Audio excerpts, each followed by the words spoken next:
छापक पेड़ा छिउलियात पतवन गहबर पतवन गहबर हो। रामा ताहि तर ठाढ़ा हरिनाथ हरिनी से पूछे ले हो। रामा ताहि तर ठाढ़ा हरिनाथ हरिनी से पूछे ले हो। ये एक परंपरागत सोहर है अवधी भाषा में, और कहानी उस समय की है जब राजा रामचंद्र जी का छठियार मनाया जा रहा था। उसी दौर में एक हिरन और हिरनी नदी किनारे घास चर रहे हैं। हिरनी उदास है। हिरन पूछ रहा है कि क्यों उदास हो, क्या कारण है उदासी का। कैसे पूछ रहा है? चरता ही चरता हरिनावाता हरिनी से पूछे ले हरिनी से पूछे ले हो। हरिनी की तोरा चरहा झुरान की पानी बीनु मुरुझेलु हो। हरिनी की तोरा चरहा झुरान की पानी बीनु मुरुझेलु हो। हिरन पूछ रहा है कि जो घास चर रही हो वो सूख गया है या पानी बिना उदास हो, क्या कारण है, क्यों इतना उदास हो तुम? हिरनी कह रही है, अपनी उदासी का कारण बता रही है। कह रही कि नहीं, मेरा घास सूखा है जो मैं चर रही हूँ, और ना ही पानी के बिना मैं व्याकुल हूँ, कारण कुछ और है। क्या कारण है? हिरन से बता रही है हिरनी। कैसे बता रही है? नाही मोरा चरहा झुरान ना पानी बीनु मुरुझेली पानी बीनु मुरुझेनी हो। हरिना आजो राजा के छठियार तो हैं मारी डरी है नु हो।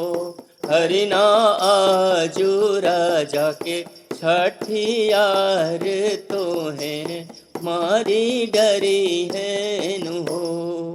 हिरनी कह रही कि नहीं, मेरा घास सूखा है, न पानी के बिना मैं व्याकुल हूँ। आज रामचंद्र जी का छठियार मनाया जा रहा है और मुझे डर है कि तुम्हें आज मार दिया जाएगा। कारण है कि बहुत सारे पकवान बन रहे हैं और उसमें एक तुम्हारा मांस भी शामिल है, और होता भी यही है। हिरन को ले जा करके मार दिया जाता है। हिरन का मांस रसोई में सींच रहा है, और जब उसका सुगंध बाहर फैलता है, हिरनी व्याकुल हो जाती है, और उसी व्याकुलता में वो पहुँचती है रामचंद्र के घर। देखते हैं कि कौशल्या जी मचिया पर खटिया पर बैठी हुई हैं। हिरनी उनसे प्रार्थना कर रही है, अरज कर रही है। कैसे कर रही है, सुनिए आगे। मचिया बैठली कोशिला रानी त हरिनी अरज करे हरिनी अरज करे हो। रानी मसुआत सीझेला रसोईया खलरिया हमें दे तो हो। रानी मसुआत सीझेला रसोईया खलरिया हमें दे तो हो। कौशल्या पूछ रही है कि क्या करोगी खाल का, क्या कारण है कि खाल मांग रही हो तुम, उस खलरी का क्या करोगी? तो हिरनी उनसे कहती है, बहुत ही व्याकुलता के साथ कहती है। कैसे बता रही है? पेड़ावा से टांग दी खलरिया त मनवा समुझाई भी मनवा समुझाई भी हो। रानी हिरी फेरी देखबी खलरिया जनुक हरिना जियता ही हो। रानी हिरी फेरी देखबी खलरिया जनुक हरिना जियता ही हो। उस हिरनी का क्या प्रेम है हिरन के प्रति। कहते हैं कि इस खलरी को, इस खाल को पेड़ से टांग दूंगी, उसके इर्द गिर्द घूमती रहूंगी और समझूंगी कि मेरा हिरन, मेरा पति मेरे सामने जिंदा है। लेकिन कौशल्या जी कहती है कि नहीं, मैं तुम्हें ये खलरी भी नहीं दूंगी। क्यों नहीं दे रही कौशल्या जी? आगे सुनते हैं। जाहू हरिनी घर अपना खलरियाना, देई बिखलरियाना देई बिहो।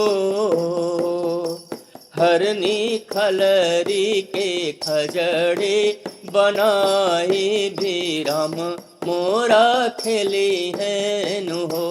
हरनी खलरी के खजड़े मढ़ाई भी राम मोरा खेली है नुहो। कौशल्या जी कह रही है कि खाल भी मैं तुम्हें नहीं देने वाली हूँ, क्योंकि इस खाल से खजड़ी मढ़ा जाएगा और उस खजड़ी से जब मेरे राम बड़े हो जाएंगे तो खेलेंगे। हिरनी उदास होकर के चली जाती है। कुछ दिन बाद उसी खाल से खजड़ी बनती है, और जब खजड़ी बनती है, राम उससे खेल रहे हैं, उस पर जब थाप पड़ रहा है उनके हाथों का, तो हिरनी के ऊपर क्या बीतता है और क्या प्रेम की पराकाष्ठा है, हिरनी व्यक्त करती है कैसे। जब जब बजला खजड़िया सबद सुनी, अहाँ केली सबद सुनी, अहाँ केली हो। हरनी ठाढ़ ढेकुलिया के नीचे हरीना बिसुरेली हो। हरनी ठाढ़ ढेकुलिया के नीचे हरीना बिसुरेली हो। हरनी ठाढ़ ढेकुलिया के नीचे हरीना बिसुरेली हो।